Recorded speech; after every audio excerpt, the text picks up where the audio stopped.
Summer అయితే వచ్చేసింది కదా, కొత్త మట్టి కుండను తెచ్చుకున్నప్పుడు డైరెక్ట్ గా అలా వాడుతున్నారా? అలా అస్సలు వాడకండి. ఈ రోజు వీడియోలో నేను ఎలా క్లీన్ చేసి వాడతానో చూపిస్తాను. ముందుగా కుండను తెచ్చుకున్నప్పుడు బాగా నీట్ గా వాష్ చేసుకోండి వాటర్ తోటి. తరువాత ఏదైనా టబ్బులోకి నిండుగా వాటర్ పోసుకొని ఒక ఫుల్ నైట్ వరకు అలానే వాటర్ లో ఉంచుకోవాలి. తరువాత ఇప్పుడు ఈ కుండని ఏదైనా కొబ్బరి పీచు తీసుకోండి. సో నేచురల్ గా ఇలా కొబ్బరి పీచు తీసుకొని కొంచెం సాల్ట్ లో వాటర్ వేసుకొని, ఏ సాల్ట్ అయినా తీసుకోవచ్చు, గట్టి ఉప్పు అయినా మెత్తటి ఉప్పు అయినా.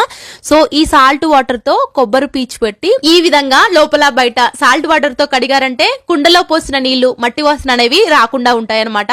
సో ఇలా రుద్దిన తర్వాత కూడా మంచిగా మళ్ళీ వాటర్ తో 2 times వరకు నీట్ గా వాష్ చేసుకొని అప్పుడు కుండలో వాటర్ పోసుకొని తాగొచ్చు అనమాట. సో వాటర్ పోసిన తర్వాత కూడా కుండ చుట్టూ తడి ఉండేలా చూసుకోండి. ఏదైనా క్లాత్ ను తడిపి కూడా చుట్టూ కవర్ చేసి వాటర్ పోస్తూ ఉండాలి. కుండని ఈ విధంగా క్లీన్ చేయడం వలన నీళ్లు మట్టి వాసన అనేవి రావు, వాటర్ త్వరగా కూల్ అవుతాయండి. నచ్చితే మీరు కూడా డెఫినెట్ గా ట్రై చేయండి.